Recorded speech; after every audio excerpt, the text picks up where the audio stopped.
Bismillahirrahmanirrahim. Assalamualaikum warahmatullahi wabarakatuh.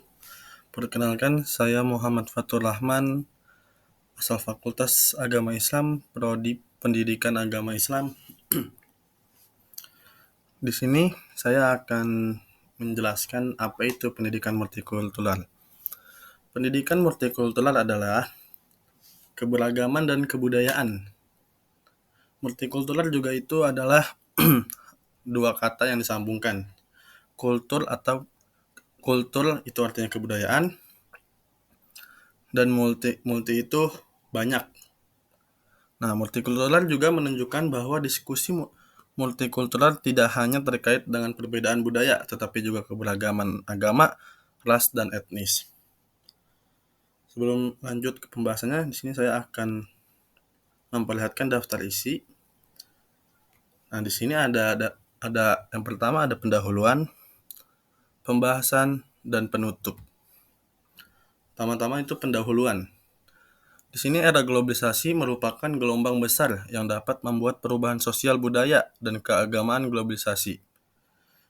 Globalisasi memberikan ruang dan waktu yang tanpa batas segalanya dapat terintegrasi dan terkoneksi, terlebih dengan adanya teknologi dan informasi yang semakin maju.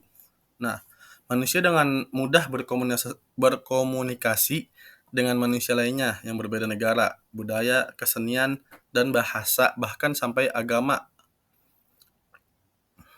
Nah, integrasi antar seni budaya, bahasa, ekonomi, agama, dan seterusnya tentu tidak dapat terhindari. Dari gelombang tersebut, masyarakat yang multikultural terus berkembang.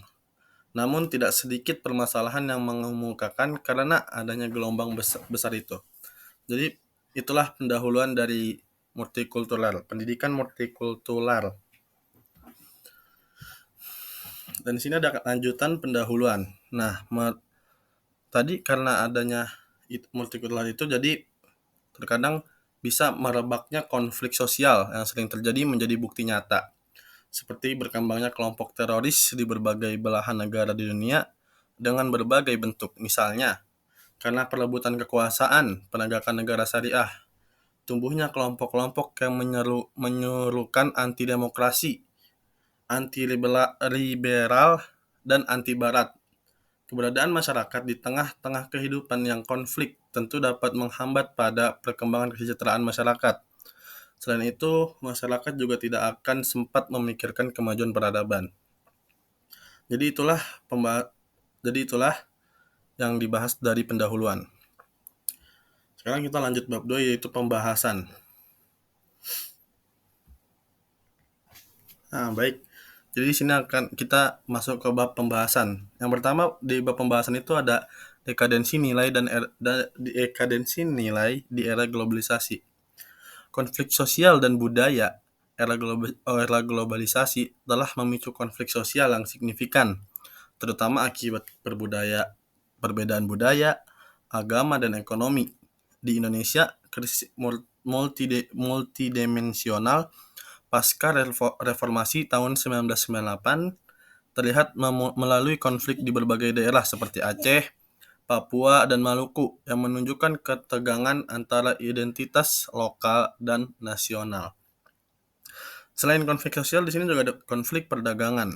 Samuel P.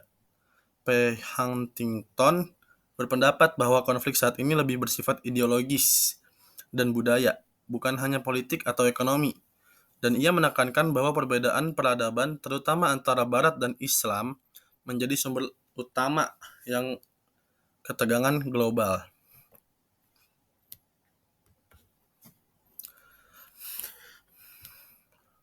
Nah,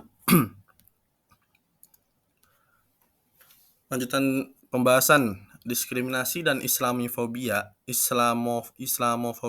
Diskriminasi terhadap umat Islam di negara-negara Barat semakin meningkat, menciptakan fenomena Islamofobia. Umat Islam di negara-negara seperti Perancis, Inggris, dan Amerika Serikat berjuang melawan stigma negatif yang menganggap Islam sebagai ancaman, terutama setelah peristiwa terorisme yang dikaitkan dengan radikalisasi.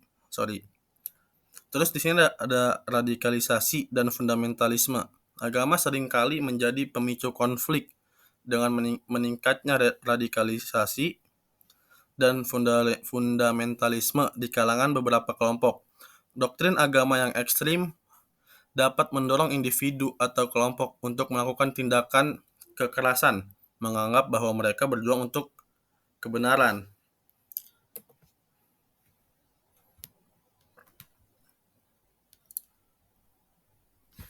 Nah, di sini juga pembahasan juga masih dalam pembahasan. Dekadensi nilai dalam masyarakat mencakup penurunan moral, ketidakadilan sosial, dan hilangnya rasa kemanusiaan. Hal ini terlihat dalam perilaku masyarakat yang semakin materialistis dan hedonis, serta meningkatkannya ketidakpuasan terhadap sistem sosial yang ada. Jadi, proses globalisasi telah menyebabkan munculnya konflik yang signifikan, terutama akibat perbedaan budaya, agama, dan diskriminasi terhadap kelompok minoritas. Hal ini menuntut perhatian untuk melindungi hak-hak individu dan kelompok yang terpinggirkan.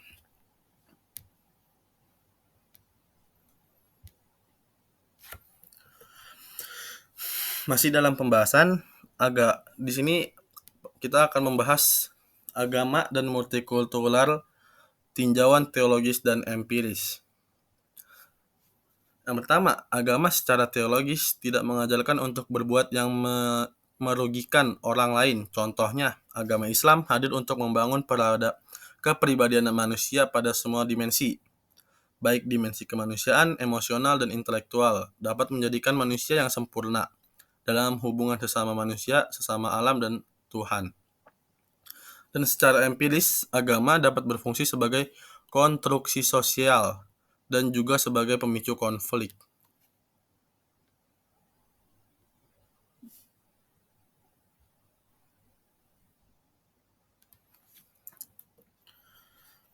Dan di sini kita akan melanjutkan pendidikan, medium transformasi agama dan problematikanya.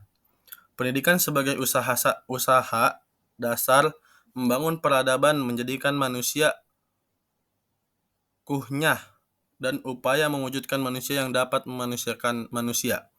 Sadar sebagai makhluk sosial, selain itu pendidikan mempunyai fungsi sebagai penangkal atau pencegah dari tindakan-tindakan radikal ataupun yang menyebabkan kesenjangan sosial lainnya. Pendidikan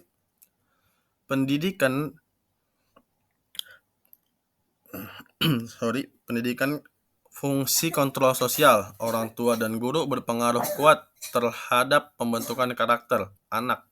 Tujuan dari pendidikan agama adalah memperluas dan pengembangan pengetahuan dasar agama, membantu memahami pentingnya makna, isu-isu agama, dan etika, merangsang dan mempersiapkan dalam dialog antara umat beda keyakinan, dan rangka menciptakan sikap toleransi.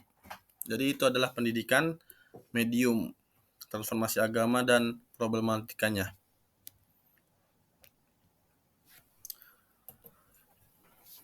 Di sini kita masuk ke materi yang pembahasan terakhir, yang C, pendidikan agama Islam menumbuh kembangkan manusia. Pendidikan merupakan upaya sadar dalam mengembangkan potensi manusia agar menjadi manusia dewasa yang dapat memanusiakan manusia. Menurut Hasanah ilmu agama Islam, pendidikan disebut dengan at-tarbiyah. Istilah ini mengandung makna bahwa at-tarbiyah adalah pendidikan yang menumbuh kembangkan manusia pada segala dimensinya untuk menuju kebahagiaan dunia dan akhirat yang sesuai dengan agama Islam. Dan proses menumbuh kembangkannya secara bertahap, mendasarkan atas perkembangan kesadaran atau kepribadian manusia menjadi muslim yang bahagia. Maksud dari segala dimensinya yaitu pada dimensi akidah, ibadah, akhlak, sosial, budaya, intelektual, emosional, dan spiritual. Kebahagiaan dunia akhirat ini meliputi urusan dunia dan urusan akhirat. Makna ini memuat pemahaman bahwa pendidikan Islam bukan saja melakukan pendidikan untuk menumbuh kembangkannya kompetensi dalam bentuk kognisi maupun psikomotorik manusia, namun secara komprehensif menumbuh kembangkannya semua dimensi yang ada pada diri manusia.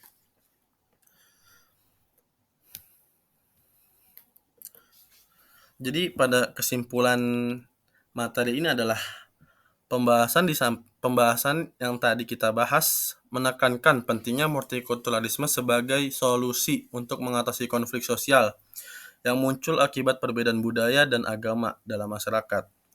Dan pendidikan multikultural menjadi kunci untuk membangun kesadaran dan toleransi serta menciptakan lingkungan yang inklusif dan harmonis dan menerapkan nilai-nilai sosial yang positif dan strategi. Pendidikan yang sesuai diharapkan masyarakat dapat hidup berdampingan secara damai, mengurangi diskriminasi, dan meningkatkan keadilan sosial bagi semua manusia. Jadi mungkin segitu saja yang bisa saya sampaikan. Bila ada kata-kata yang kurang mohon dibenarkan, dan bila ada kata-kata yang salah juga itu datang dari saya, dan bila ada kata-kata yang benar itu datang dari Allah Subhanahu wa taala. Sekian dari saya, billahi taufiq wal hidayah. Wassalamualaikum warahmatullahi wabarakatuh.